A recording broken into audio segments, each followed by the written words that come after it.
Good morning, this is Madeline. And Sonara. And we're reading the Society News for Friday the 16th of March and also the County Press for the same day. On Tuesday, the dolphins are swimming in Ryde at the waterside pool. The pool is closed to the public whilst the group swims. There are male and female volunteers to help you get in and out of the pool, as well as lifeguards to ensure your safety. To join the dolphins, please call the Society first to notify us of your swimming ability. Laura will be attending the Our Place drop-in session, which is held at the West Wight Sports and Community Centre in Mower Place, Freshwater, between 10 and 12:30 on Tuesday the 20th. She will have information about the Society, the clubs and activities available, as well as demonstrations of some low vision aids that are available. Come along and say hello and enjoy a free tea or coffee. On Wednesday, the weekly coffee morning will be held at Millbrook House this Wednesday, 21st of March. The coffee mornings are not just for blind and partially sighted people. Anybody can come along and have a cup of coffee or tea as well as a piece of cake. On Thursday, the Thursday social group will meet at Millbrook House. The group meets from 10:30 until 2. You can knit or just have a chat, and then later in the afternoon, volunteers come in and read to the group from different topics. And in any other news, following feedback from the member survey last year, we have 3 new activities taking place in the next few months. On Monday, 23rd of April, there will be a trip to Rosemary Vineyard for a tour and tasting session. A 6-week yoga class will be starting on Tuesday the 17th of April at Millbrook House. And there's a 2-hour pottery session which will be taking place on Monday 21st of May at Town Quay in Newport. Further information on all activities and expression of interest forms will be sent out next week. You are invited to join us for a quiz night on Friday 4th of May at New Close Cricket Ground, Blackwater Road, Newport, in aid of Sight for Wight. The doors open at 7 p.m, with the quiz starting at 7:30. There will be prizes for the winning team, a raffle and a lucky dip. The bar will be open for refreshments. The price is £2 per person in teams of 4.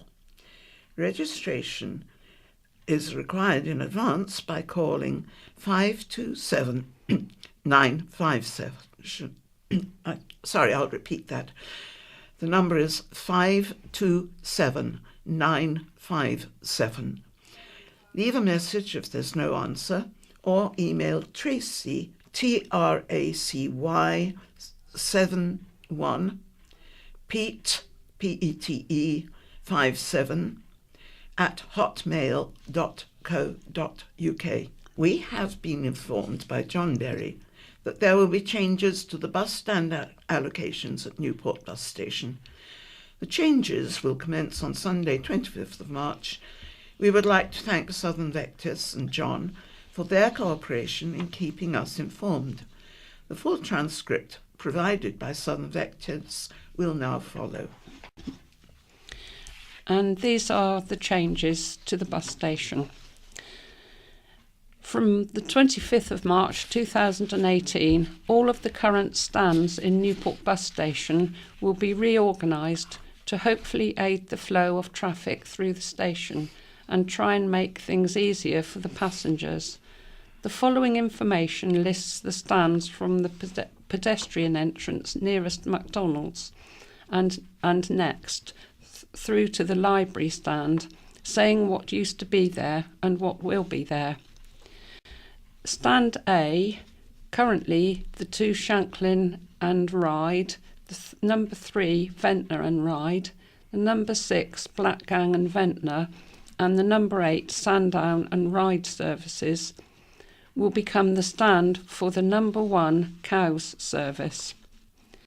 Stand B, currently the number 9 ride service, will become the stand for the number 7 and number 12 Allen Bay services and the 38 Carisbrooke service.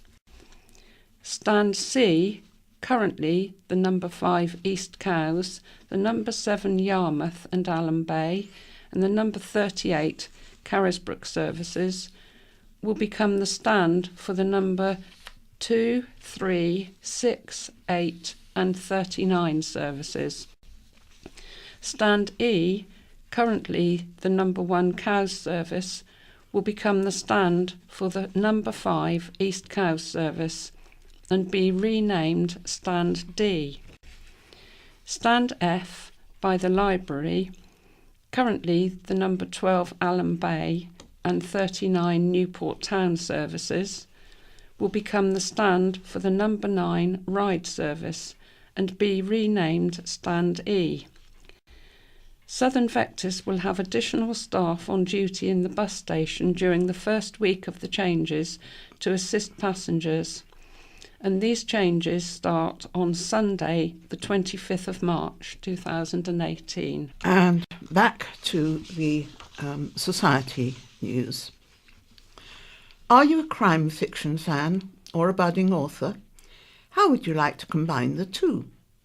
Join international best-selling authors Carol and Bob Bridgestock for an evening entitled Murder Behind the Scenes. The event will showcase the television programme Written in Blood, Episode 7, which featured R.C. Bridgestock. After the programme, there'll be a question and answer session over a drink and nibbles. The event is being held at Riverside Centre, The Quay, Newport, on Thursday 19th of April 2018 at 6 p.m. As well as Carol and Bob's presence, there will also be entertainment from Emily Scotcher, professional makeup artist Pamela Clare, and Vectis Radio's Maggie and Kelvin Curry. Tickets are £6, which includes a drink and nibbles. Book now by calling Chris Kane on 52205 or email admin@iwsb.org.uk. And local volunteers from the Guide Dogs charity will be visiting a number of venues over the next few months, talking about the work of the charity and how you can be involved. They will be at Newport Library on the 24th of March, Cowes Library on the 21st of April, Sandown Library on the 23rd of June, Ryde Library on the 21st of July, and Ventnor Library on the 18th of August. All the library venue times will be 10:30 a.m. till 2:30 p.m. You can also find them at Riverfest on Newport Quay on the 19th of May, 11 a.m. till 3 p.m. and the Isle of Wight Community Club Open Day at Park Road in Cowes on August the 27th from 12 noon onwards. And moving on to the scaffolding news. This is a list of footway obstructions for works, including scaffolding or hoarding. We are unable to include end dates as many are extended on a week-by-week basis. Also included are tables and chairs permits that have been issued in the past week.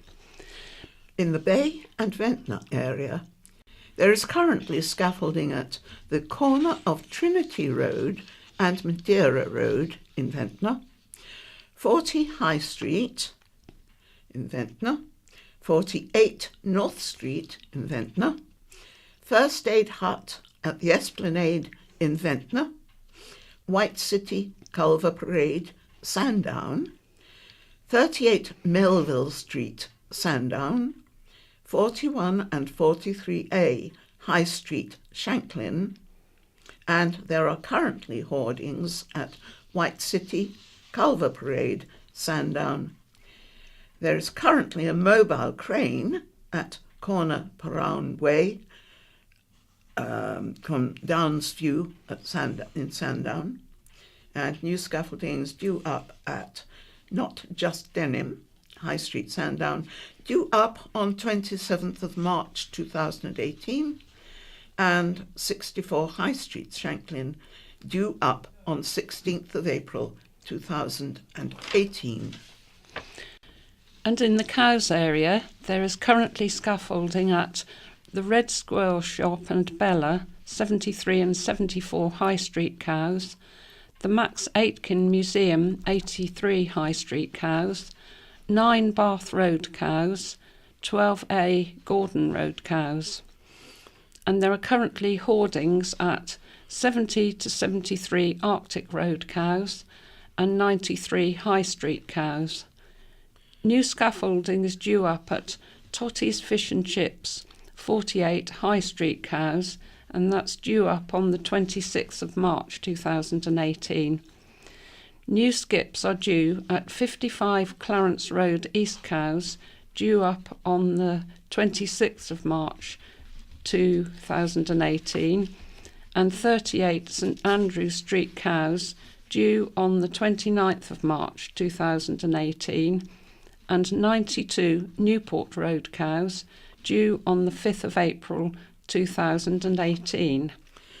In the Newport area, there is currently scaffolding at 38 Key Street, Newport, 18 Lugley Street, Newport, Braunstone House, Lugley Street, Newport, 3 and 4 Holyrood Street in Newport, St Thomas's Church in St Thomas's Square at the Newport, at the rear of the church, Readers in 33 South Street, Newport, Albany Lodge, Lugley Street in Newport, The Works, St James Square, Newport, The Waverley, 2 Clatford Road, Newport, former BHS store in Pyle Street, Newport, at the front, St Cross House, St Cross Lane in Newport, 8 to 10 Clatford Chute in Carisbrooke,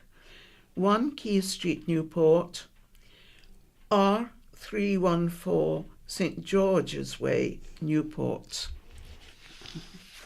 and the Batswing, Church Hollow, God's Hill, Brystone Viaduct, Military Road, Brystone, and there are currently skips at the former BHS store, Pyle Street, Newport, and 68 Upper St James's Street, Newport.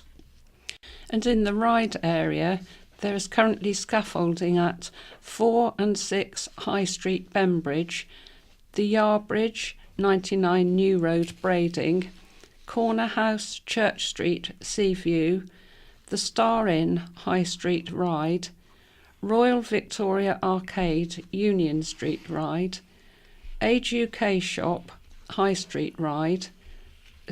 That's postponed until the 21st of March. Go Mobile, 21 High Street, Ryde. Rose Court, George Street, Ryde. New scaffolding is due up at 40 Union Street, Ryde, due up on the 3rd of April 2018. 23 and 23A Union Street, Ryde, due up on the 9th of April 2018, 41 to 42 High Street, Ryde, due up on the 7th of May 2018. There are currently skips at the rear of St Peter's Church, Stane Road, Seaview, 46 Park Road, Ryde, 8 Pitt Street, Ryde, 37 Alfred Street, Ryde. In the West Wight area, there is currently scaffolding at Everson's Funeral Directors, Broadway, Totland. There are currently skips at PJ Thorne Butchers, Avenue Road, Freshwater. And this week's In Touch. In this week's episode, Tom Walker talks to visually impaired attendees of the first conference of the Partially Sighted Society. Anita Plant, CEO of the PSS, talks to Peter White about the charity's relaunch. RNIB optometrist Louise Gore talks to Cheryl Gabriel about the way lighting can help someone with low vision make the most of their residual sight. Louise stresses the importance of getting professional help from a rehab worker or local blind society to advise on the best lighting options, depending on the eye condition of the individual. Claudia Hammond, presenter of All in the Mind, tells Peter that the BBC's Loneliness Experiment online survey, which was previously inaccessible with a screen reader, has been changed as it is now accessible.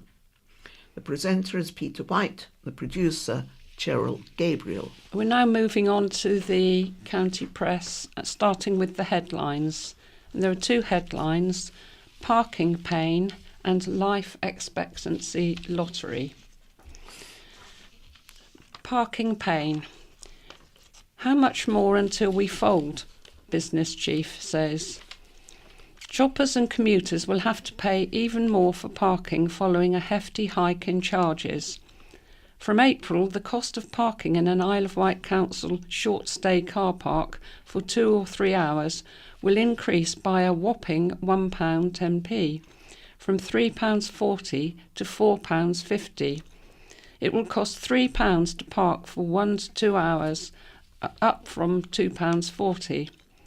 Long stay charges will increase by between 40p and 60p, and on-street parking by up to 50p. In addition, the half-hour tariff for on-street parking has been scrapped. It means people can no longer pay for just half an hour. They will have to pay £1.50 for a whole hour instead. Last year, the council netted £4.25 million in parking income, prompting county press readers to claim it was treated as a cash cow. Commenting on the county press website when the new charges were revealed last Friday, readers said they would rather park for free in supermarkets and warned smaller businesses would suffer. Newport Business Association Chair John McLaughlin, whose wife Sue owns Node Hill Salon Take Two, said it was the latest blow, following a move to enable 2 supermarkets to be built next to Asda. If you're coming in for a haircut and to do some shopping, it's a hell of a lot more to pay. It's penalising people, he said. We pay our rates, how much more until we can't carry on? Ride Business Association Chair Zoe Thompson, who co-owns White Trash World, skate shop in the High Street, said parking should be considered as part of a wider strategy to improve towns, not an isolated issue solely to make money. We have been told the council wants our opinions on regeneration. Then these parking increases come along, which could have a significant impact in terms of footfall, with no consultation at all, she said. Newport councillor Julie Jones-Evans, who chairs the Isle of Wight Federation of Small Businesses, said, "Will more people choose to use free parking, private car parks or shop online? People have choices and resent paying to park." Following the publication of the new charges in last week's county press public notices, the council denied it had tried to sneak the charges through.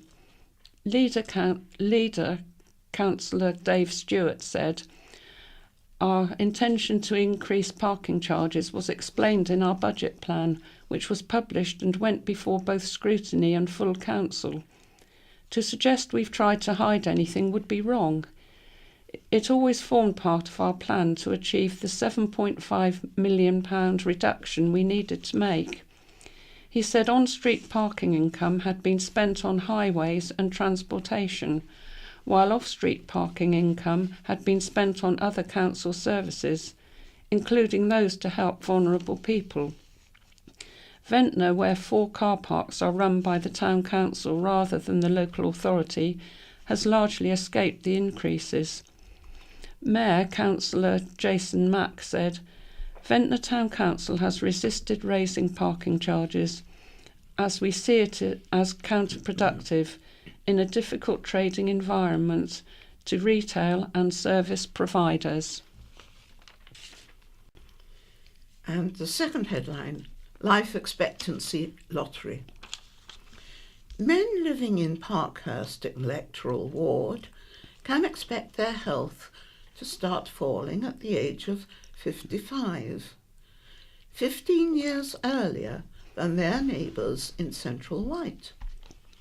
Figures from the Office for National Statistics show life expectancy and healthy life expectancy, years before health begins to fall, is a postcode lottery on the island, with up to 15 years variation depending on ward.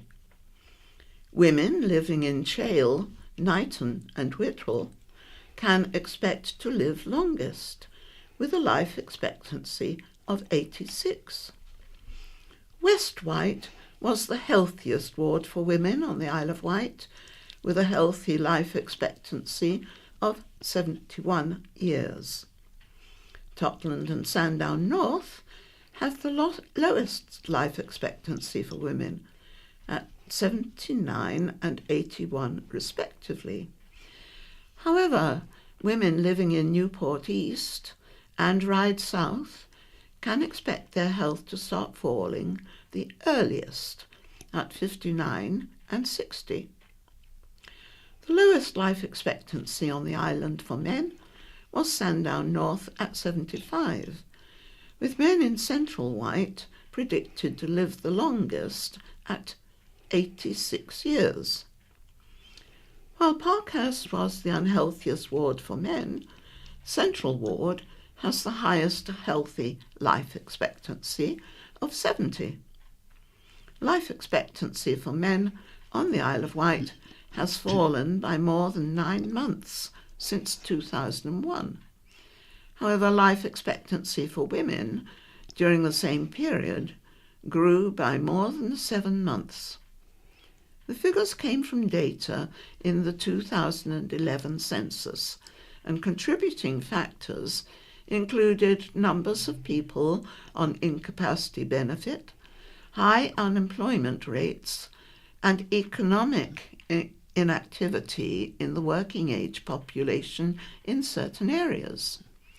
Across the board, British women were expected to live to 88, with men living to 86.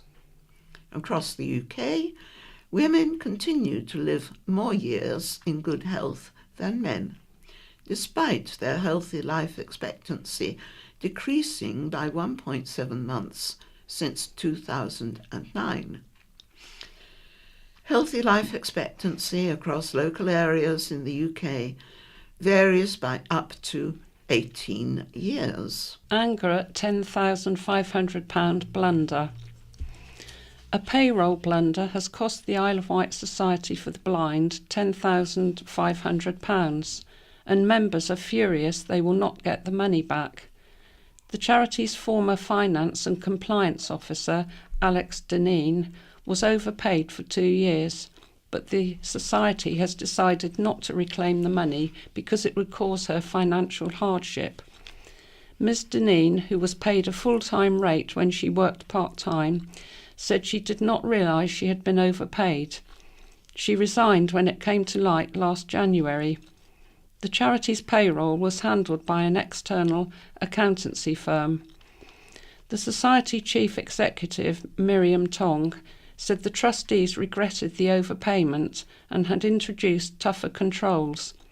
She said the trustees had a moral obligation not to seek repayment, although that decision could be reviewed after taking advice from the Charity Commission.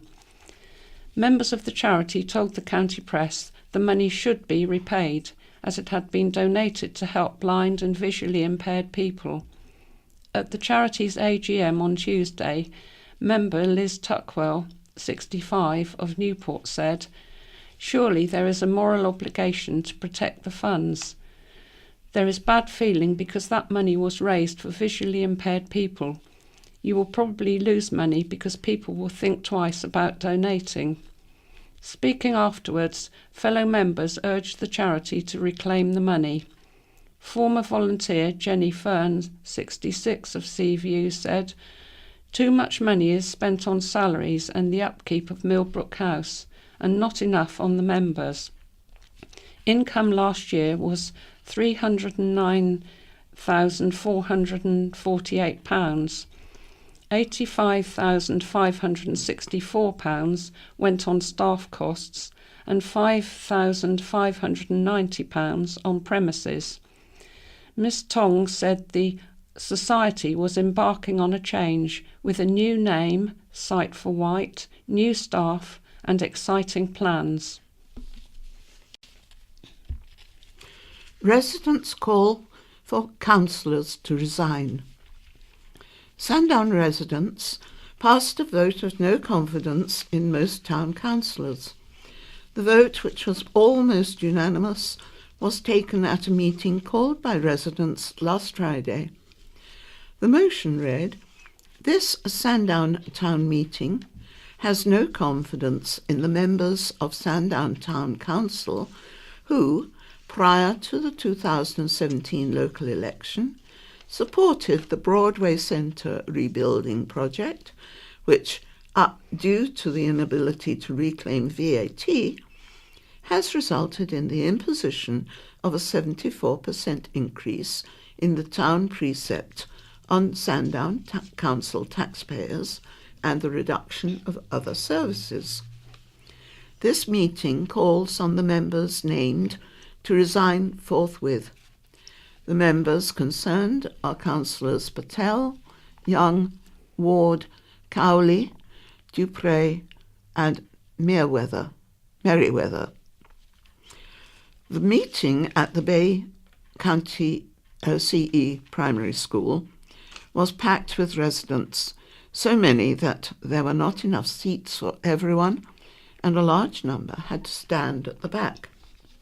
Another vote was held, specifically targeting Councillor Dupre, who recently attracted criticism for his conduct after a town council meeting when he made a young volunteer cry.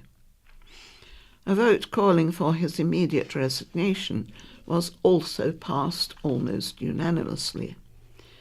These public votes, though unable to force any councillor's resignation, will place pressure on the councillors concerned.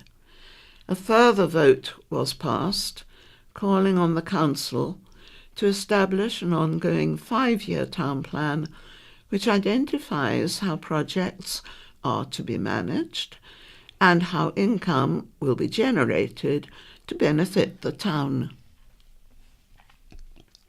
Rogue traders warning. Rogue traders have been posing as Island Road staff, the Isle of Wight Council has warned. The authorities' Trading Standards Service and police have urged residents to be vigilant following a spate of reports about cold callers. Home improvements, roof cleaning and driveway upgrades have been among the services offered.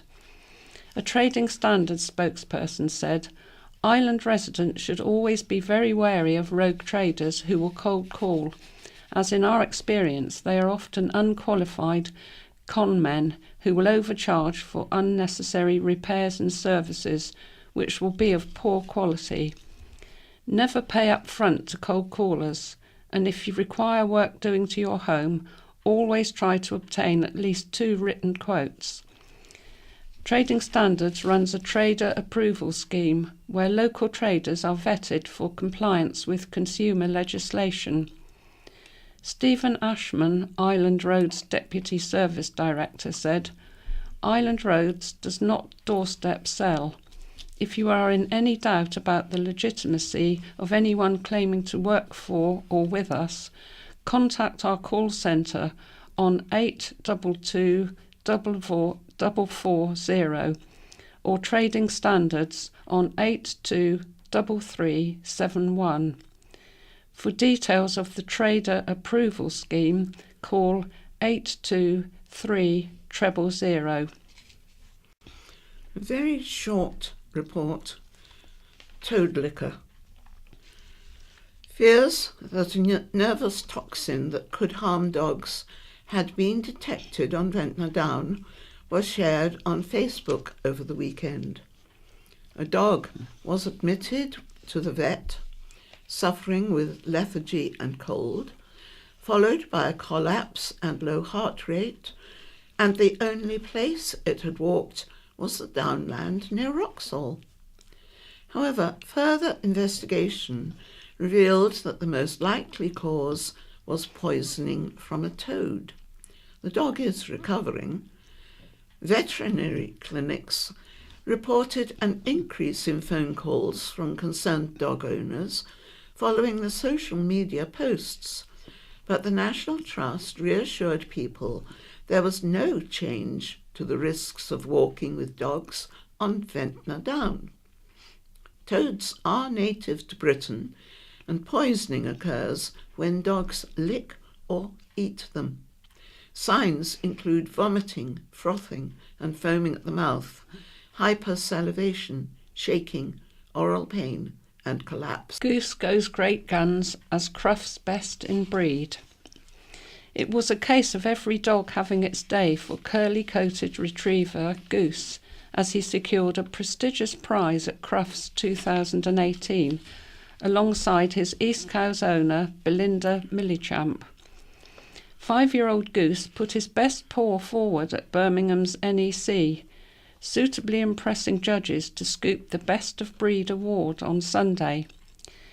That made it a Crufts to remember for his 52-year-old owner, Belinda, who joined thousands of other canine lovers in descending on the West Midlands for the 127th edition of the world's largest dog show. An estimated 22,000 dogs visited the NEC during the 4-day event, with a record 3,623 four-legged friends from 49 countries vying for the chance to win the coveted Best in Show. And for Belinda, a boat builder for the RNLI, there was no wiping the smile off her face as her beloved Goose enjoyed his moment in the spotlight. It's just amazing. I'm speechless. I'm still up on cloud 9. I can't get my head around winning.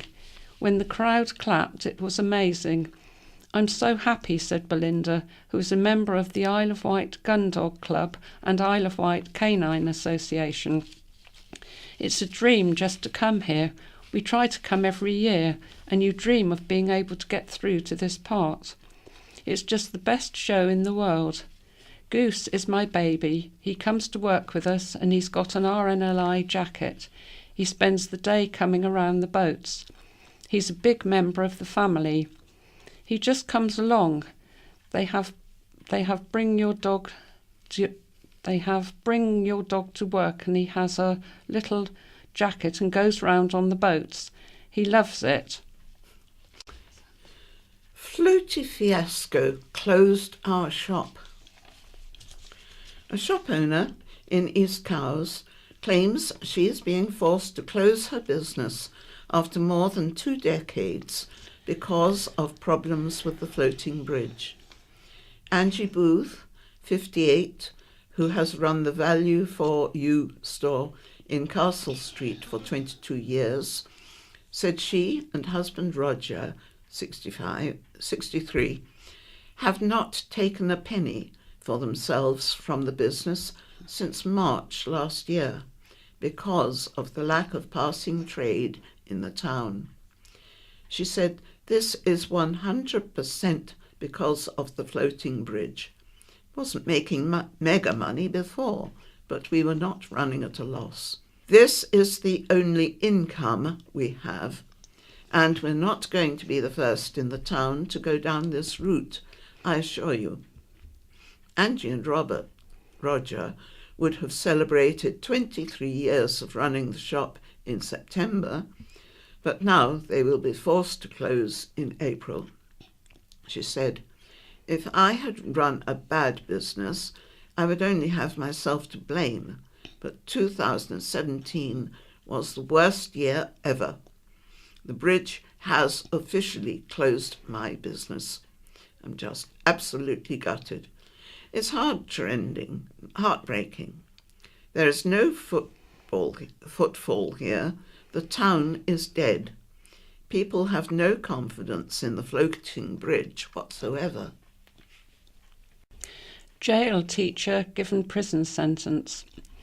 A prison teacher will now be serving jail time herself after smuggling a smartphone into HMP Isle of Wight to give to a prisoner she was in a relationship with.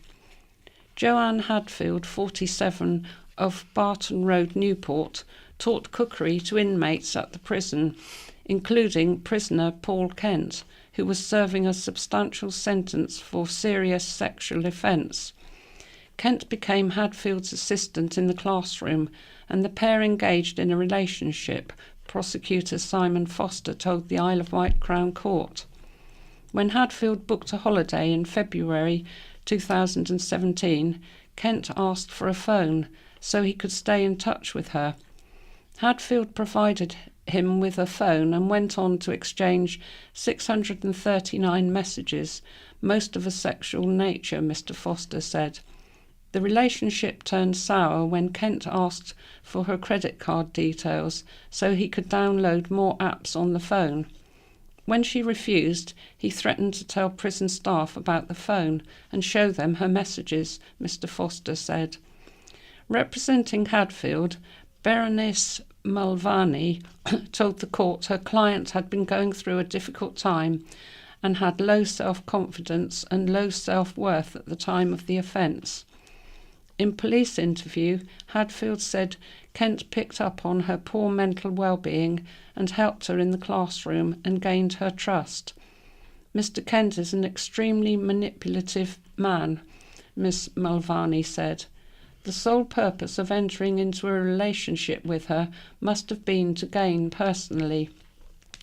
After Kent had threatened her, Hadfield, who had been working in the prison service for about 7 years, sought legal advice and admitted what she had done, Miss Mulvaney said. The phone was recovered by prison staff after it had been handed to another inmate. Judge Peter Crabtree accepted Hadfield was emotionally fragile at the time and vulnerable to exploitation, but stressed taking a phone into the prison was a serious offence and compromised the security of the prison and posed a risk to the victims of crime. Hadfield was sentenced to 2 months in prison. Reward for assault suspect's arrest.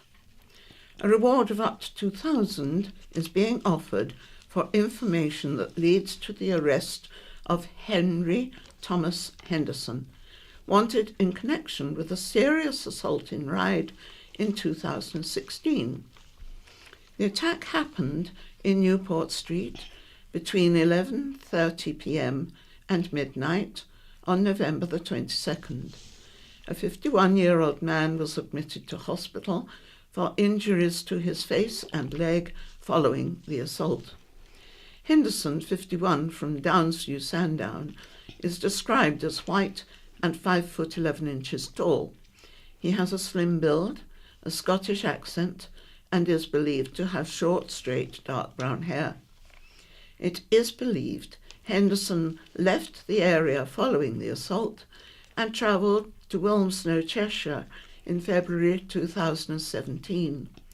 Recent intelligence suggests he may have now left the UK and a European arrest warrant has been applied for as part of efforts to locate him. A reward of up to £2,000 is now being offered by Crime Stoppers for information that leads to his arrest.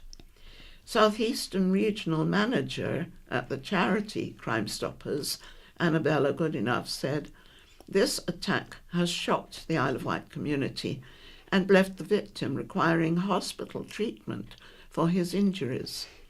Someone will know where Henry Henderson is, and if that's you, we urge you to contact our charity and tell us what you know. You will remain 100% anonymous. You can contact Crime Stoppers anonymously on 0800 555 111. Ireland's oldest dentist at 82. Dentist Dr. Farouk Shamash certainly knows the drill. The 82-year-old has been working at what is now Bupa Dental Care in Ryde for 58 years. Dr. Shamash has treated patients in the same room since January 1960, and he is officially one of the oldest dentists working in Britain. Dr. Shamash moved to the island after working in London for a year as a newly qualified dentist. He took over running the practice in Melville Street, Ryde in the 1960s and sold it in 2006 when he moved to the mainland. However, 3 days a week he still makes the crossing to Ryde on the hovercraft and has no intention of hanging up his drill just yet. He still counts among his patients island people he has treated since the first years on the Isle of Wight. One patient lived to the grand old age of 107. Dr. Shamash said, "She had been coming to me since I moved to the Isle of Wight. Even when she was very old, she would still book her next appointment." When Dr. Shamash first started out on his long career, dentists were just beginning to use new high-speed drills. Other changes he has witnessed include improved filling material and higher standards of dental hygiene. He said, "The amount of denture work we do on the island has reduced significantly. When I came here, we were doing around 100 denture repairs a month. Now you do 1 or 2, so people are keeping their teeth for much longer." After significant improvement to dental health has been Another significant improvement to dental health has been the introduction of fluoride toothpaste. He said, "It is still very pleasing to get a patient who is panicky and sort their teeth out. They can come back year in and year out needing next to no work on their teeth." He said, "It is a pleasurable occupation. Obviously, if I have some illness or if my skills go downhill, I will stop. And I tell my patients, if they think I'm going gaga, they must tell the company." Bid to become plastic-free Isle of Wight. A vision of a plastic-free island was unveiled to businesses last week. Clean Oceans Pressure Group Surfers Against Sewage, SAS, are aiming to sign up island companies to cut down on their plastics usage and presented their ideas to around 50 representatives at the new Cafe Isola premises in Newport. Matt Harwood and Cordelia Dewey, SAS's Isle of Wight representatives, showed videos revealing the catastrophic impact of plastics in the oceans and described how the plastics we use on land often end up in the sea far away. If 40 island businesses signed to each make 3 cuts in their use of plastics, such as only giving out straws on request or switching to more environmentally friendly packaging, the Isle of Wight could become the first county in Britain to obtain the plastic-free status. In the discussion which followed, businessmen and women, including the county press's publisher Alan Marriott, signalled their support for the campaign. One cafe owner, Nigel Smith of Ryde, suggested an independent buying collective for environmentally friendly coffee cups and cutlery.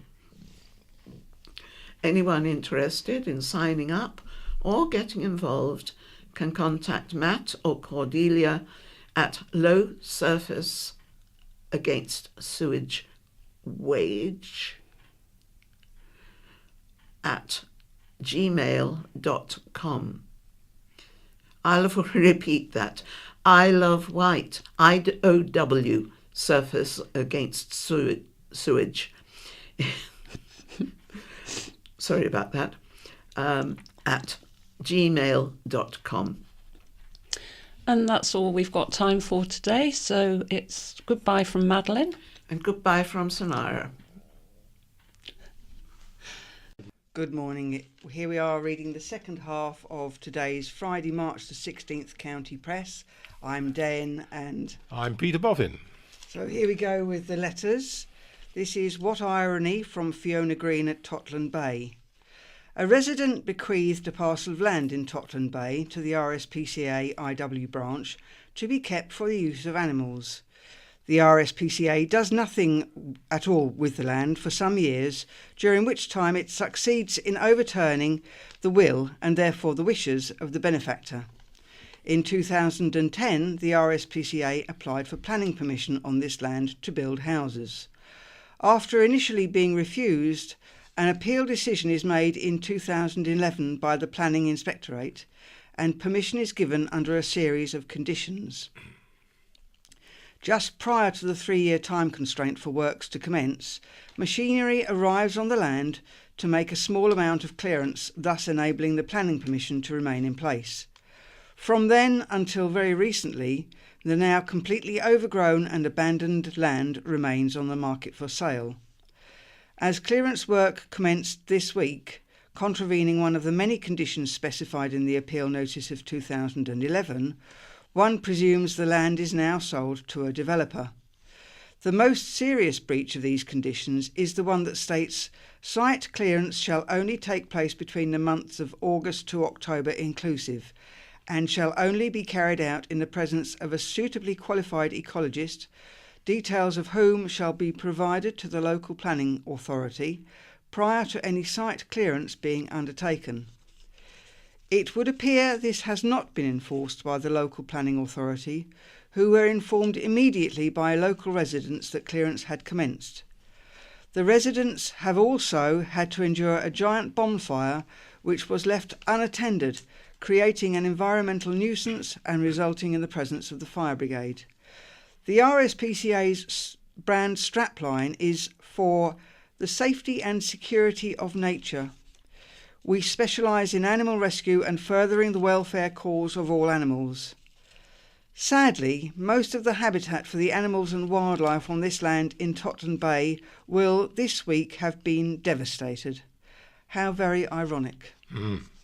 And here's a letter from Alan Deeming, who lives in East Cowles, who says, I noted with interest the reference to Newport character Harry Orchard in Brian Greening's article, Where Are Today's Great Characters? That was at the County Press weekend on the 9th of March. As a child, I lived for a while at the top of Field Place, off the Carisbrook Road Mile, but only accessible by road from Caesars Road. At that time, Harry lived a few doors down from us, and we kids never knew his proper name, but he was affectionately known as Stumpy by us all, without any form of derogatory intent. Certainly not PC in today's climate, but completely accepted then. In those days there was a large shallow pond between the back gardens of Caesars Road and Old Westminster Lane, which eventually got built on with IB car sales initially, but is now houses. When not at his selling pitch outside the old post office when the weather was nice, Harry used to wade out into this pond with no cares because his prosthetic legs seemed to be just tubes of probably wood, which were not apparently affected by the water, and he had no need to wear long trousers. And he would use a small net to scoop up aquatic creatures, to the great interest of us kids. As an aside, in those days, the opposite side of Old Westminster Lane was fronted by a number of businesses that included a bone meal factory, that's very smelly, and a yard producing breeze blocks that incorporated leftover coke, that's coal residue, from a local power station. And all this area had housing built to it. Drop the Plan from Ian Mackay, Totland Bay.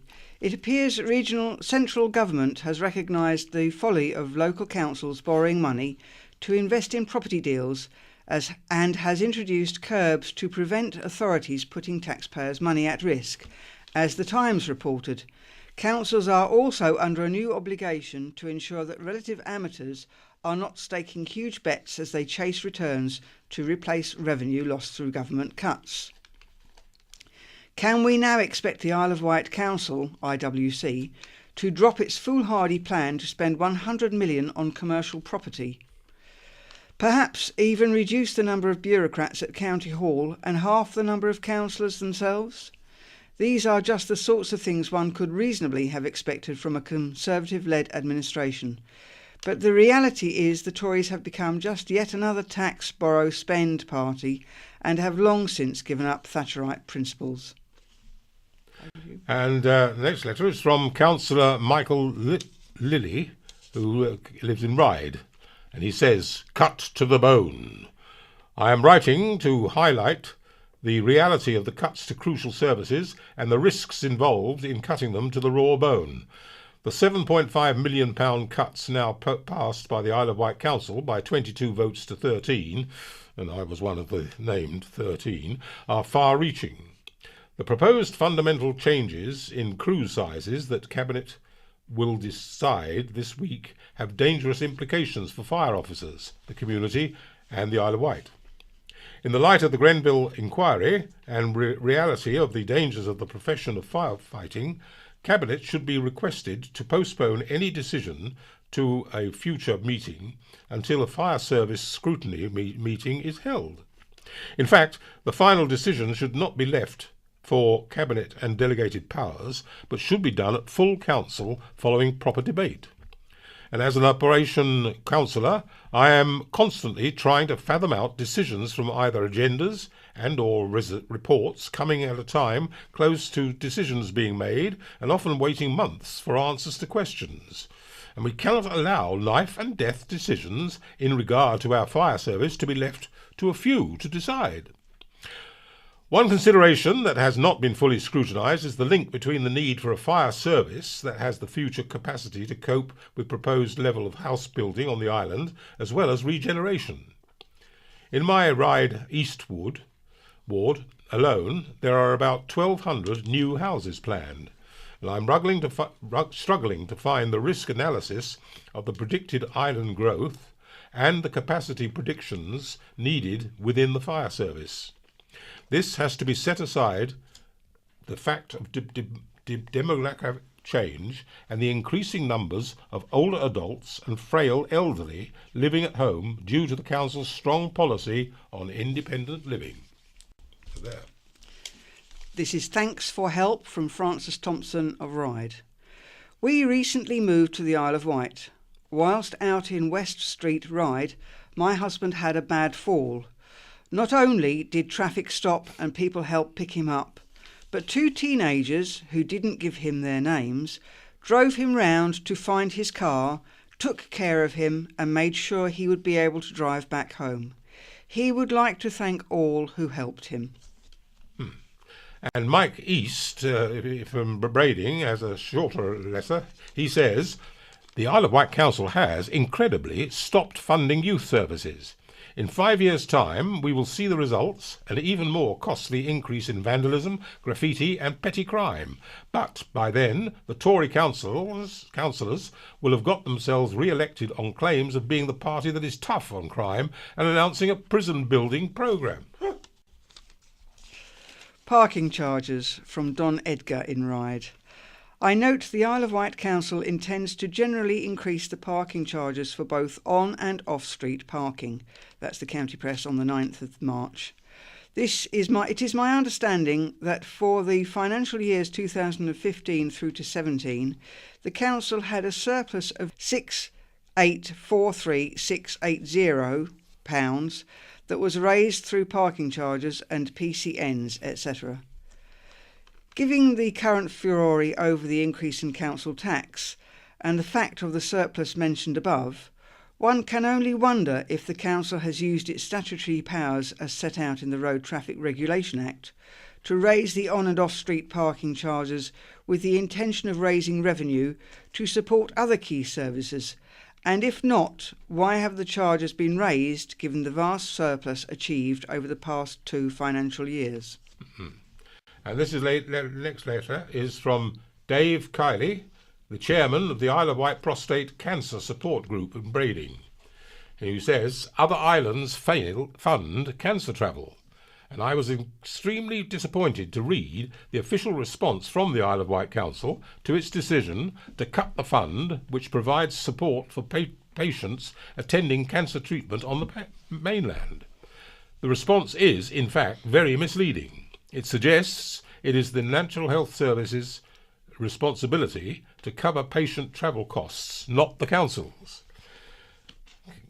Council Press readers will, however, recall when the Daisy bus, that's the transport link between the hovercraft and the Queen Alexandra Hospital, used by the same cancer patients, was threatened with closure. The National Health Service then said, "We have no statutory responsibility for patient travel." Is this some game of political hide-and-seek that is being played by the Council and the National Health Service? They cannot both be right. And then again, the Council claims the funding is not provided by any other local council. Councillor Mosdell is quoted as saying, "Nationally, councils have no responsibility for funding National Health Service patient travel, and we may be unique among their councils in doing so. In fact, this is not the case anywhere except on mainland Britain. If one looks at the islands dotted around mainland Britain, one finds patient travel is subsidised by the local authority.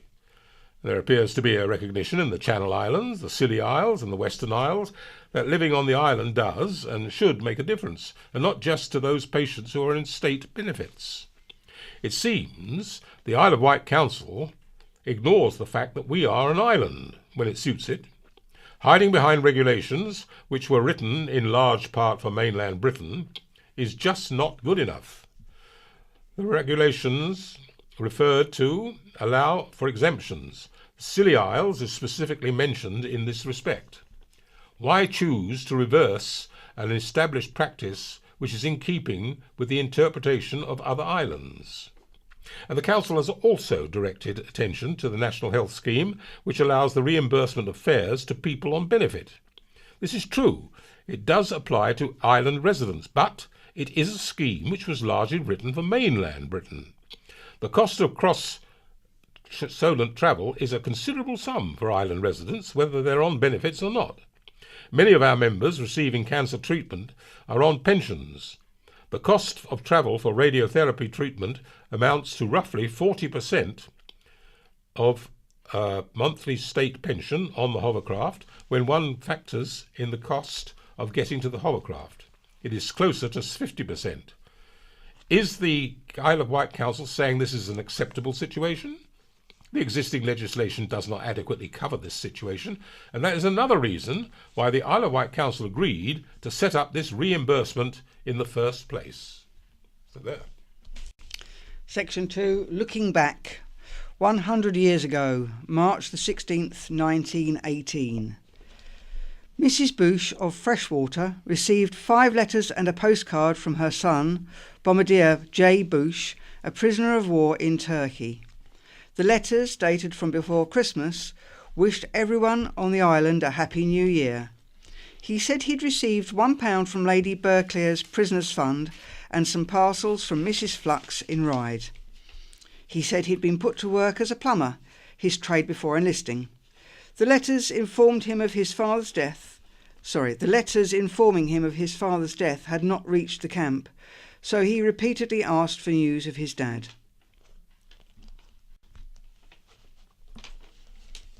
A man from Lake died while serving with the forces in France, and Petty Officer John Rowe was just 27 and had 2 brothers serving in the Navy alongside him when he died. Officers said John had had a promising naval career ahead of him. 75 years ago, March the 13th, 1943. A naval man's death was ruled misadventure at an inquest. A Newcastle man was the victim of a shooting accident in Ryde while on duty. Evidence was taken in camera. The jury returned a verdict that death was the result of a gunshot wound received through misadventure in the course of duty. And the future of the Isle of Wight hunt was cast into doubt. A meeting was called by the Hunt Committee to consider the season ahead and to decide whether the hunt should be continued. However, the meeting was poorly attended, and after considerable discussion, the future of the hunt was put off for another meeting. 50 years ago, March the 9th, 1968, a distinguished ex-soldier, the former Keeper of the Crown Jewels, retired to Freshwater. Major General Sitwell moved from the Tower of London to Freshwater after his retirement from the army. He said, "The foundations of my previous home were 13th century, the frame Henry VIII and the interior 1951. And a Bembridge man appealed against the valuation of his house, arguing a seasonal car park at the front of his property spoiled his view and was too noisy. Mr. Henderson said he had built his house specifically on the site at Reef Point for the view and objected to the use of a nearby car park during the busy summer season. The valuation officer refused his appeal and said money had already been deducted from the value of his house to compensate. 25 years ago, March the 12th, 1993. The decision by Environment Secretary Michael Howard not to hold a unitary authority election in 1993 received a mixed reaction from Ireland councillors. Conservatives hailed it a victory for common sense, but a leading Liberal Democrat accused the Tories of running scared from the battle. The new unitary authority structure meant the borough councils in the island would be replaced by one authority. And an island woman who had recently been made redundant was told 5 gouache paintings left under her father's bed were worth thousands. The paintings came into family ownership in 1940 when the unnamed South Wight woman's father was working at an island hotel. The manager tried to throw the paintings out, but when the man protested, he was allowed to take them home, and they remained under his bed in a suitcase for the next 40 years. And the woman planned to sell the paintings at auction for £2,000 each. 10 years ago, March the 14th, 2008. A London couple who had eloped to the island to get married had appealed for witnesses to the ceremony in the previous week's county press. Laura Baggerly and Michael Keynes had run away to the island without telling any family or friends. Laura, who wore her grandmother's pearls, said the wedding coincided with her father's birthday, but even he was not told. Witness Rachel Berry, 21 of Newport, arrived with a bouquet and card for the couple. She said, "They looked so lovely together in the county press and we thought, why not? It's really romantic." And here we are, White Memories, the changing fate of Ryde Pier. Following the news, Ryde Pier may see a development of shops, restaurants or a hotel at the sea end of the pier. Reporter James Wolven takes a look at its history. Completed in 1814, the pier opened up to Ryde to wealthy visitors who were beginning to patronise other seaside resorts.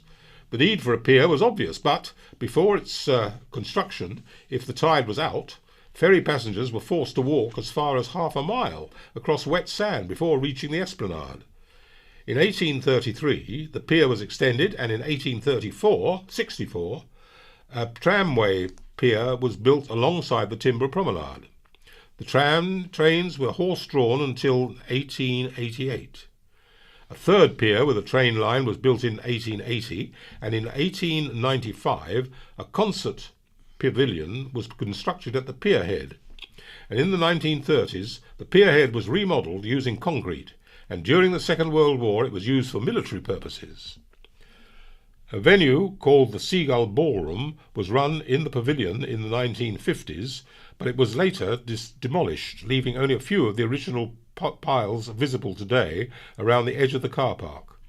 And the tramway closed in 1999 and was partially dismantled. Ryde Pier was made a Grade 2 listed building in 1976, and in the 1980s a modern waiting area replaced the original Victorian waiting rooms. and in 2009 further modifications were made, including the refreshment area. The day ferry crashed into pier. Ryde Pier's wooden promenade was partially destroyed in the early 1970s when a ferry crashed into it. In thick fog, a ferry with about 80 passengers on board ploughed into the side of the pier, slicing the promenade in two. Shortly after, a taxi carrying a passenger to the ferry terminal plunged through the gap and into the sea, leaving the driver and passenger swimming back to safety. Fortunately, the taxi driver, Paul Dyer, was a member of Bembridge lifeboat crew and had the training to deal with the situation. The disused central pier, which once held the tram line, came in handy, as it has on a few other occasions, as a temporary diversion. And now here's My View by Jonathan Young, who says we must not outsource democracy. One of the many things sacrificed on the altar of austerity here on the island in recent years has been the management of things done better by people with more resources than us. Children's Services is an example of management functions which the Isle of Wight Council now has to buy in from Hampshire. The same is true, or will be unless we make our voices heard much more loudly, with the planned downgrading of St Mary's Hospital with potentially catastrophic consequences for islanders. Now there is a new threat to one of our democratic institutions, a threat which has so far gone largely unnoticed. The Isle of Wight Association of Local Councilors has been around since the year dot in various incarnations, with town and parish council workers working in support one another and speak with a common voice. The Isle of Wight Association of Local Councillors' role has never been more important than today, with towns and villages expected to take over more services which the Isle of Wight Council, its tax-raising powers capped by the government, can no longer afford. The inevitable frictions created by this and by everything else on which the two sides may not agree need to be talked through, and IWOLC is the ideal conduit through which to do so. And as part of this relationship, it is allocated a seat with voting rights on the Isle of Wight Council's important scrutiny committee and has an excellent representative doing the job. But there is a problem. From having a virtual full house of members in the towns and parishes, just 24 of the island's 33 local councils are now signed up. Of those who are not, a number have gone over to HALC, that's the parallel body servicing Hampshire authorities. And I'm sure that HALC is very good at what it was set up to do, which is representing Hampshire local councils, including in their dealings with council, city and district authorities, but the Isle of Wight is not Hampshire. HALC is not in a position to directly influence what happens on the island. Its resources in some specialised matters may be useful, but they're not core to our needs, and in any case many can be brought in. Elected members need to wake up to IWOLC's strategic value, because it is too often policy on outside affiliations, or the lack of them, has been Clark-led. It is to this that I subscribe the drift to HALC. There appears to be an agenda based on council processes rather than substance, tending to ignore its representative democratic role of councillors and councils. Being a local council's IWOLC delegate, and I speak from experience, isn't the sexiest of appointments. It's an unpaid and often thankless task, but a vital one necessary. Nevertheless, if the democratic wheels are to be kept running, ethical standards in more than one island council are in crisis, with allocations of bullying by and of councillors and a toothless enfollment regime struggling to underpin the councillors' code of conduct. Nationally, the Committee on Standards in Public Life, which advises the Prime Minister, is currently consulting on what is a widespread problem throughout England. On the island, IWOLC, as its chairman, Peter Whiteman, an experienced local councillor, has recently made clear, stands ready to assist as a friendly, neutral partner. His offer and free councillor training for members should be accepted with thanks, because this is the island's business, not Hampshire's. We have our problems here. Sometimes we need outside management expertise, but democracy itself is not for outserving. And this is the view of James Hodges, who has a footballing dream. During the last few years, I have taken 2 of my sons to play football for local teams. During that time, I have been really impressed by the dedication and commitment from the club's volunteers. Not only do they have to manage the children in often awful British weather, they also have to communicate with the parents via text message, phone calls, etc. Parental rants and questionable FA bureaucracy are other challenges. Come rain or shine, they put blood, sweat and tears into ensuring the kids put in the best performance they can with limited resources available. Unfortunately, because we are an island, we are cut off from having access to the impressive facilities used by many mainland teams, including 4G pitches. The letter of the week from Andrew Davis in the County Press 23rd of the 2nd mentioned his son had not played since December, while for a mainland child they could have played a dozen games on well-resourced pitches. This is typical of all Isle of Wight clubs and is partly why the standard of island football on the whole doesn't match those of most mainland teams. A major contributing factor to the Isle of Wight not producing many professional or semi-professional players is they don't aspire to play for an Isle of Wight team. Why would they want to when the best they can hope for is a first-team place in the Wessex League? What is frustrating is how can a team like Fleetwood, with a population of 30,000, have a team in League One, yet the Isle of Wight, with a population of 140,500, can only provide teams in the Wessex League.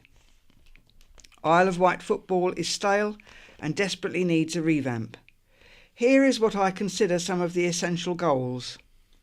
1. Have a central council-run Isle of Wight all-weather training venue, including 7 or 8 4G pitches to allow teams of all ages to train, play friendlies, host adults and children's parties, host tournaments, and provide an alternative area when the weather is wet and grass pitches are unplayable. This venue could have a cafe function room to make more money. A perfect location would be adjacent to the approached location of Newport Football Club at Whippingham. Managed correctly, this could be a real earner. A lottery grant or similar would be required, as well as local sponsorship to help fund this project. 2. Have an Isle of Wight charity to help Isle of Wight teams afford facilities to entice young people to get off their screens and into their local team. This charity could also help some of the unemployed parents afford football for their children. 3. Local Premiership teams such as Southampton, Brighton and Bournemouth have simply left the Isle of Wight alone to fester and haven't invested enough of their millions. Help from them should trickle down to the grassroots. 4. Have a common Isle of Wight football team. While we should respect the history and celebrate all that Newport Football Club and other island teams have achieved over the years, we should now be looking onward and upward. This team could be aiming for League 2 or higher. 5.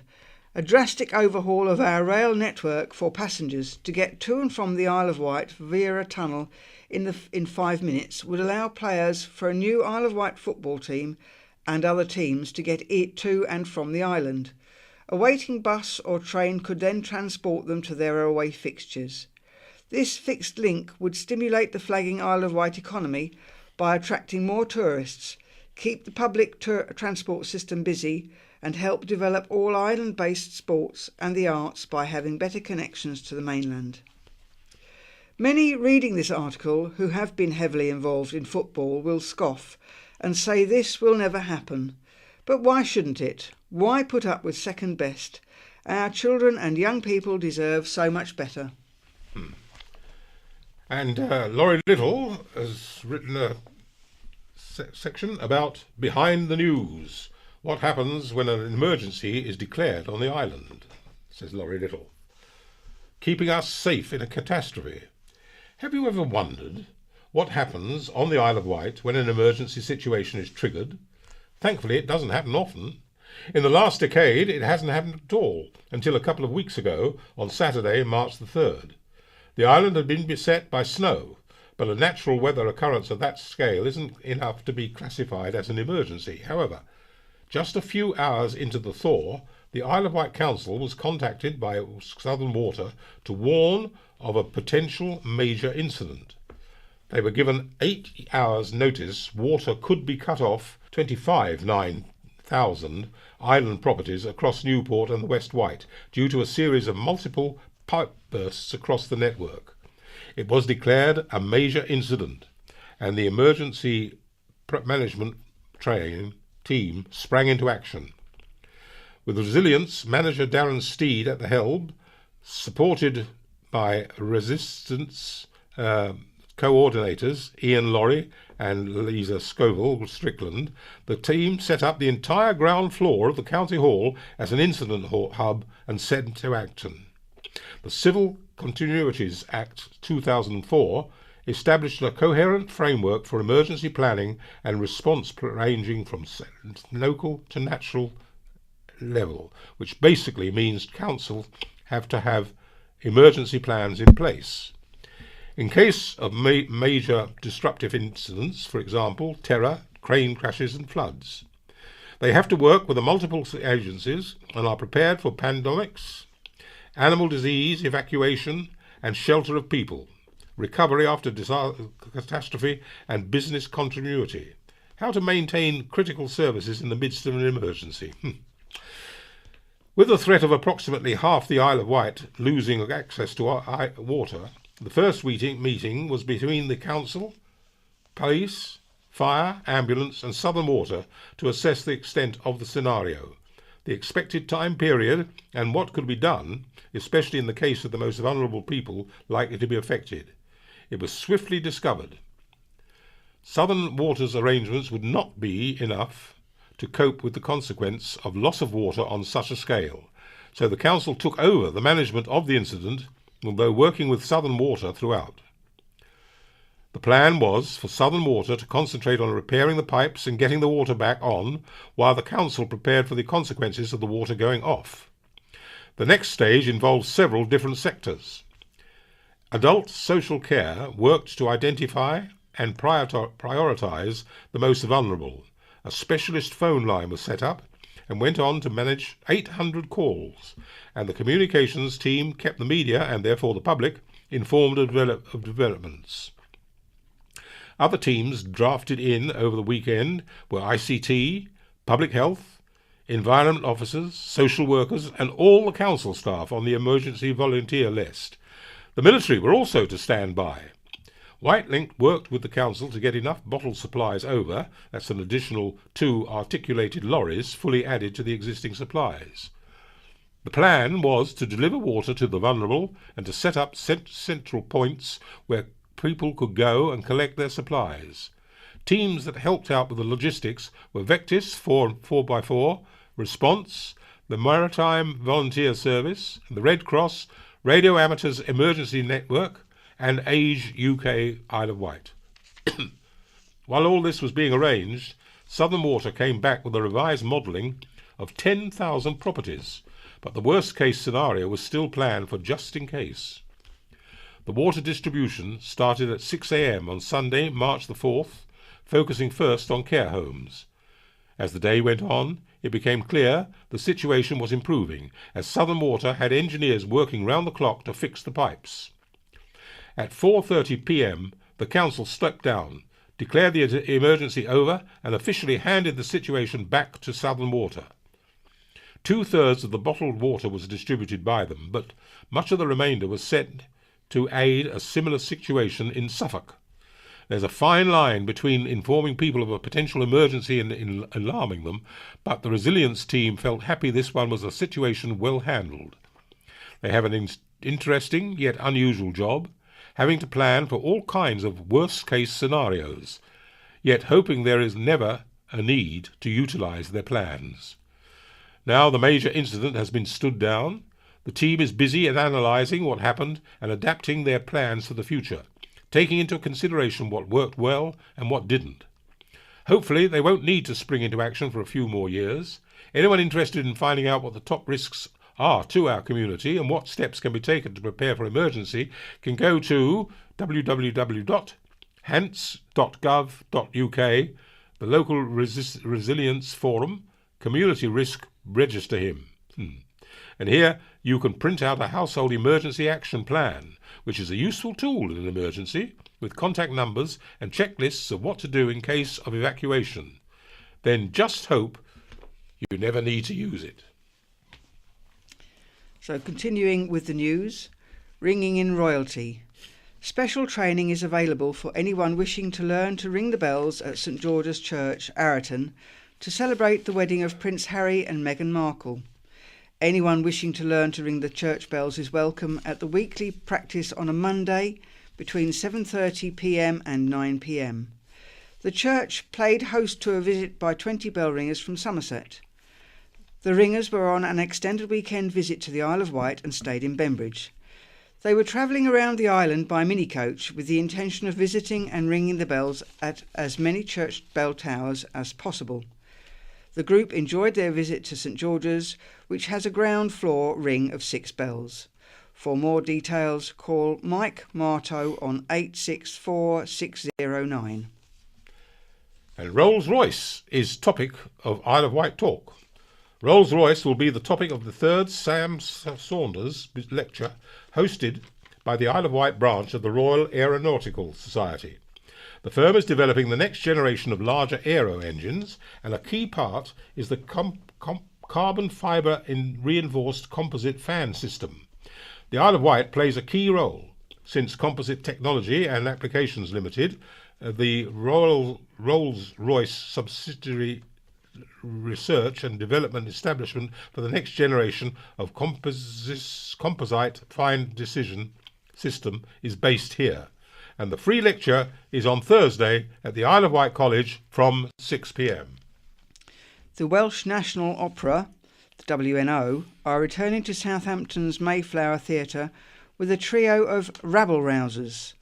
The WNO will present a new production of Verdi's La Forza del Festino alongside revivals of Puccini's Tosca and Mozart's Don Giovanni. Conductor Laureate Carlo Rizzi said, "Forza is the only major Italian opera I have not conducted, but is one of the first ones I heard in my life, so my thoughts on this masterpiece span more than 30 years. To bring my ideas together with WNO Artistic Director David Poultney, a wonderful cast of singers and the great ensembles of WNO's chorus and orchestra make it all the more exciting for me that I am finally performing this masterpiece." Alongside the performances of Tosca, WNO are running a design challenge in partnership with the National Skills Academy for Creative and Cultural Skills. La Forza will be at Mayflower Theatre on Wednesday at 6:30 p.m, Tosca on Thursday at 7:15 p.m, and Don Giovanni next Friday, March the 23rd at 7 p.m. More information on WNO's Spring 2018 season can be found at www.wno.org.uk. And apparently beer and buses returns this autumn. Planning is well underway for this year's Isle of Wight Classic Buses, Beers and Walks weekend. Around 90 buses are expected to travel some 8,500 miles to 80 pubs and licensed venues over the course of the weekend of October 13th and 14th. With 7 months to go, the Isle of Wight Bus Museum and the Isle of Wight branch of the Campaign for Real Ale have begun liaising with venues. So, if you like beer and you like buses, jump in. Apollo Players stage Bernard Shaw play. The Apollo Players' next production is George Bernard Shaw's topical comedy, The Apple Cart. The director, Michael Arnold, and his large cast of Apollo stalwarts and new members are having fun updating this classic. Set in the future, it deals with a constitutional crisis caused by the King's clash with his government. Added to that, there is a bombshell decision by the American president which threatens to upset the eponymous apple cart. The play runs from next Friday, March the 23rd, to Saturday, March the 31st, not Sunday or Monday. Tickets are available on the Apollo Theatre's website. Well, we hope you were excited by all that. So it's goodbye from Den. And for me, Peter. Bye-bye. Bye. This is the BBC. This is In Touch, the magazine programme for people like me who are blind or partially sighted. I'm Peter White. Thanks for downloading this week's edition.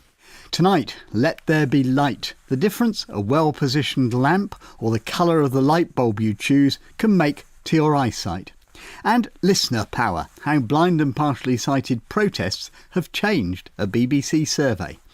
But first, one of the considerations we always have to weigh up on In Touch is the balance we strike between items reflecting the experience of total or near total blindness on the one hand and partial sight on the other.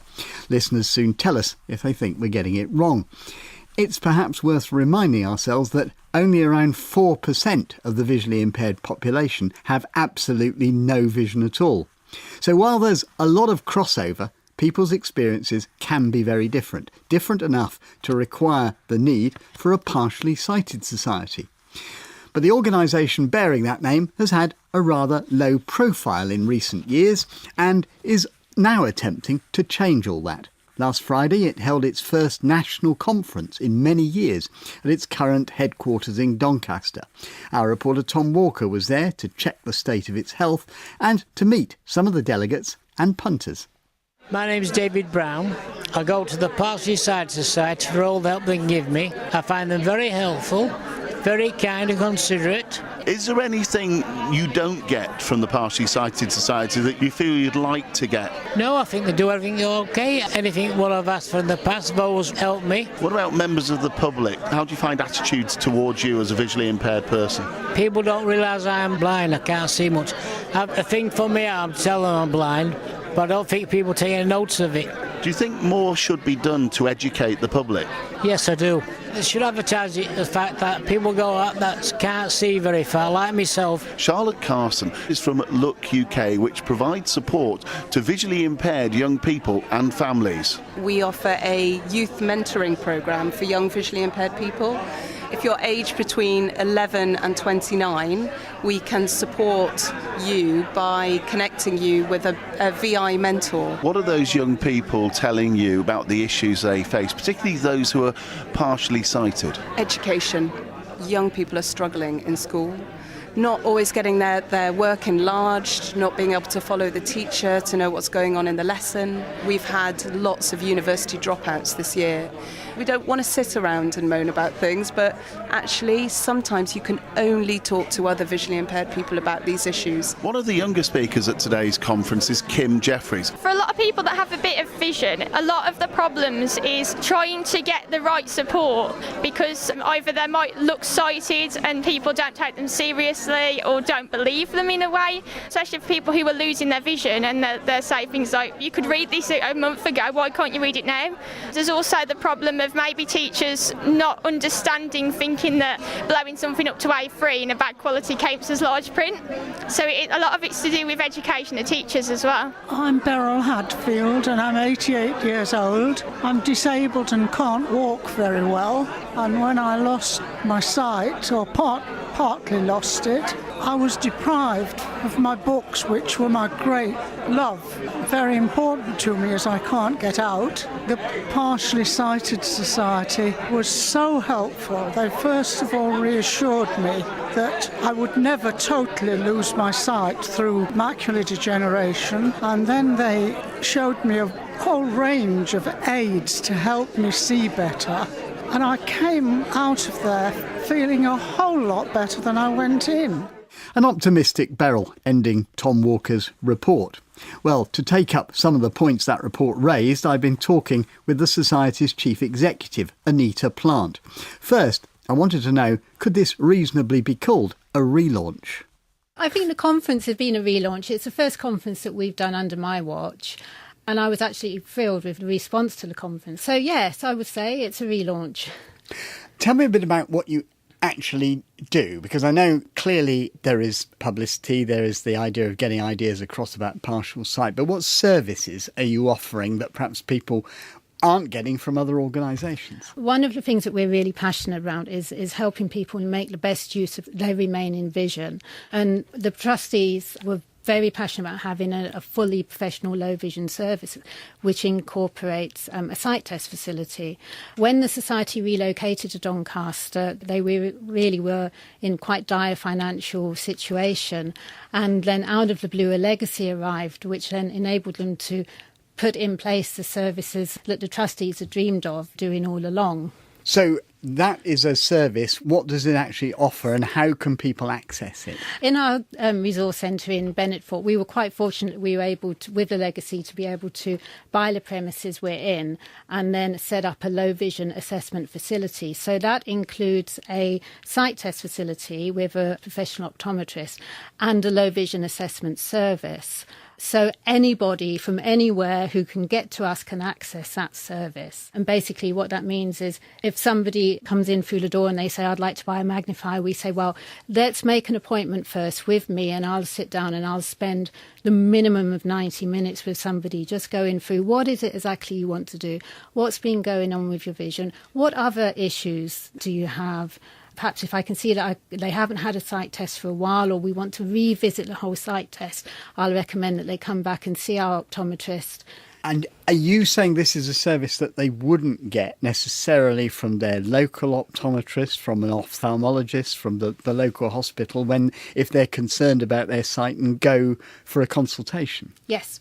They don't? They don't. But I would say that it's probably too much of an expensive service for a regular optometrist to provide. Then looking at prescribing a low vision aid, it's probably not cost effective because it's very people-centred and it's all about the person. And you said, significantly, if you can get there, well, there are two elements there. It's in Doncaster, nothing wrong with that at all, except that probably it's not the most central part of Britain. And also there's the issue of, are they going to know you're there offering this? I know. Well, thank you for bringing me on the programme because this is one way of telling people we are there.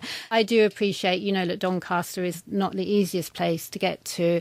I am purchasing a vehicle so we can start going out and doing some outreach clinics. You said significantly, thank you for asking you on, but we haven't been hearing as much from you as we used to hear, and I'm going back 20, 15 years. It does seem to be that you haven't been telling us what you're doing. I took over as CEO in 2013 and at the time we were just a small team of 3 people. I mean, now we're only 4 people. Everybody does lots of different things in the society. So as well as being the CEO and managing the organisation, I do all the low vision assessments and all the outreach work and so on. So we took on employed a development coordinator and now she's been tasked with, come on, get us out there. And she's been very good at that. What struck me again, listening to what was happening at your conference there were people there who clearly, because they lived in the area, could get to you and were feeling that they got quite a lot from it. They met people, they could look at equipment and so forth. Are you able to do this elsewhere in the country? I would love to. I really would, but it's a matter of resources and staffing and so on like that. So with the outreach service that we're trying to bring into in the coming year, that's one way of trying to sort of take the service out to the people. But also with purchasing a vehicle, it means that we can then perhaps utilise a volunteer driver to bring people to our centre who can't get to us, because I do understand the transport is an issue. But that must be frustrating that there obviously is a need out there which is only satisfied at the moment if you can get to your headquarters. We are a national organisation, so nationally we have a mail order service. We also have a telephone help service, so anybody from anywhere in the country can phone us and we will talk through and try and advise them. The reason we are a partially sighted society is because we're not exclusive. Anybody, it doesn't matter what eye condition you have, what age you are, whether you're registered or not, we are there to provide you with help that you may need. So are we going to see you being more visible in the future? I'm certainly going to give it a good try. Anita Plant of the Partially Sighted Society. Well, one of the subjects Anita undoubtedly raises in those assessments she was talking about is lighting and the effect it can have on making the best use of the sight you have left. It got a quick mention on last week's programme, but we thought it needed far more detail. It also seemed to make sense for producer Cheryl Gabriel to swap seats with me for this one and take over as interviewer. Cheryl has quite a bit of useful vision still. I don't. She asked optometrist Louise Gow to explain just how much difference the right lighting in your home can make. Contrast is really important to someone who has low vision, and lighting is a key element to enhancing contrast. So if you use lighting correctly, then you can improve the ability to see things that you otherwise wouldn't be able to manage. Where would somebody go then to get some advice about how to use the light properly? It's important that you get professional support to get the right lighting, to get the right setup in your home. Rehabilitation workers are the most obvious port of call. They're quite rare though, aren't they? They are rare. Some areas are wonderful, some areas the service is much more patchy, fragmented. Local societies are a fabulous source of support as well, and resource centres that are dotted around the country can also be a good source of information. OK, well, assuming you have found somebody who can actually help you, can you give us some practical examples of how lighting could improve your vision or the vision that you have? The temptation is to have one big light in the middle of the room and just to make that brighter and brighter. What that does is it creates a cone of light in the centre of the room, which is actually a dazzle point. If you evenly space lighting across the room, then you don't get the dazzle, but you get the enhanced contrast from it. And if you augment that with extra task lighting on specific things like reading a book or on a shaving mirror, then you get the best of both worlds. You get good contrast, high contrast where you need it, and you get a nice even lighting everywhere else without the shadows and without the dazzle points. OK, and how does a different eye condition react to different types of lighting? It's a really important point. Every eye condition is different, every person is different, and it's really important that lighting is tailored to the person. And that's why you need the professional support to get it right for you in the first instance. Some eye conditions are particularly prone to dazzle, so having light that you can control in those sorts of eye conditions is really important. Some eye conditions you need a little bit more light and are prone to having poor contrast. So, for instance, a cataract can cause glare, but it can also wash out contrast. So getting the balance of the light right for that person is completely different to someone who has macular degeneration. So that might explain then when I go to my mum's flat, and my mum has cataracts and glaucoma, and I have macular degeneration, I can hardly see a thing when I go into her flat, and I put all the lights up to maximum brightness. Yes, so her choice of lighting will be completely different to your requirements for lighting. But there are some generic rules. So evenly spaced lighting is good for everyone, as long as you've got a dimmer switch that you can make it brighter or lower according to your particular requirements. Having the same light level in each room. So once you've got it right for one room, you then will get it right for the other rooms if you keep at the same level for each room. A lot of eye conditions will cause difficulty in adaptation from bright to dark. So that's why you don't want shadows, and you don't want one room that's dark and one room that's bright. And that's really important to remember, that if you've got it right for one room, that's the light level you probably need elsewhere in the house as well. OK, now, Louise, I want to just ask you one thing. I've got this magnifier here, which is actually really, really bright, and it's white light. Yes. Now, I ordered this first of all, and it came, and I looked at it. I thought, this is hopeless. I can't see a thing. And the lighting just seemed to be really dim. Yes. And I think it was yellow. I'd got a yellow bulb. Now, what's the difference between yellow and white or blue light? Yeah, that's a really good question. There are lots of different light colours. You'll see it listed as a colour temperature. And it's measured in kelvins. So you'll see on perhaps a magnifier or a light bulb, 2,700 Kelvin. That will come out as a yellowy light.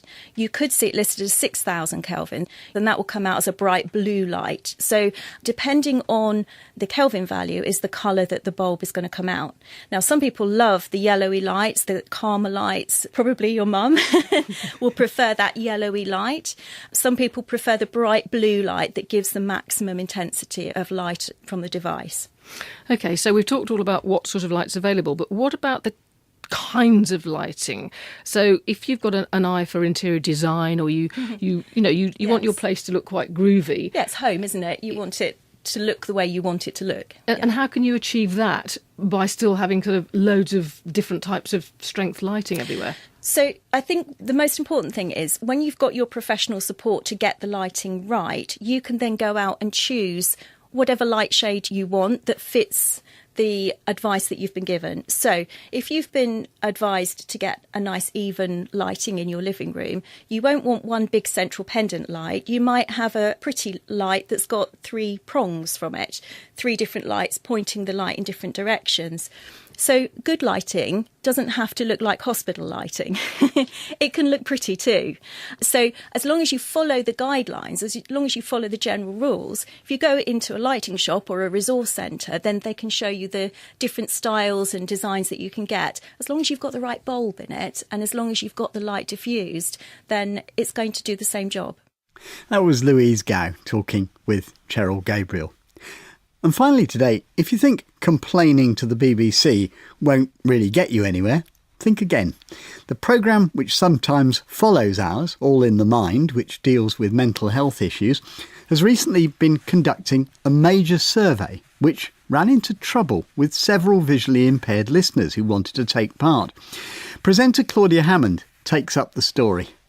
The survey is called the BBC Loneliness Experiment, and what we want to do is to find out as much as we can about what people think about loneliness, what the different causes of loneliness might be, whether there are different peaks at different ages. People often think about older people being lonely, but actually we know from other research that there are peaks amongst younger people too. We want to know especially what are the things that seem to get people out of loneliness. And already nearly 25,000 people have completed the whole thing, and it does take a while, so we're amazed that so many people have filled it in, and many, many thousands more are underway. And so already it is the world's largest ever survey that's been done on loneliness, which is amazing. But you got some flack from blind and partially sighted people who were keen to take part but said they were finding difficulty. What was the problem? Yeah, so the problem is that, of course, we didn't know who was going to take part, and we have been surprised by actually the number of people who were blind or partially sighted who did want to. And the problem is that to make it look beautiful and nice and to encourage as many people as possible to do it, we did things like we had sliders for the answers where you decide whether you strongly agree or strongly disagree with something.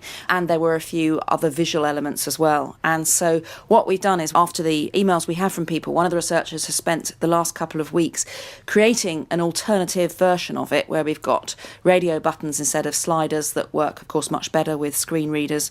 We've also sometimes changed things for word-based versions instead. So, for example, there's a question asking people, rather than ask people's salary, to try to get a sense of people's socioeconomic status, because often people don't like talking about salary.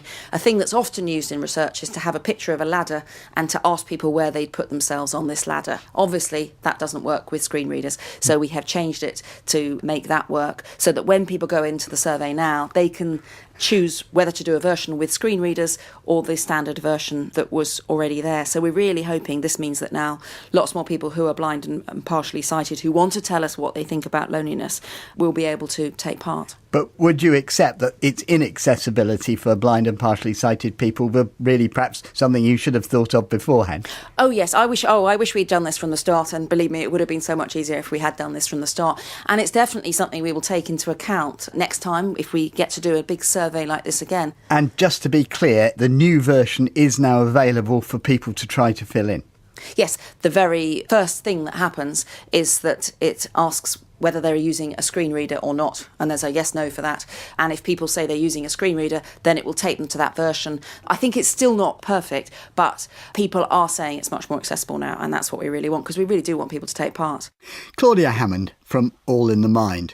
There'll be a link on our website which will take you directly to the lonelinessexperiment.com. Alternatively, for more general information about this and all the other items on the programme, call our action line 0800 044 044 for 24 hours after the programme. That's it from me, Peter White, producer Cheryl Gabriel and the team. Goodbye.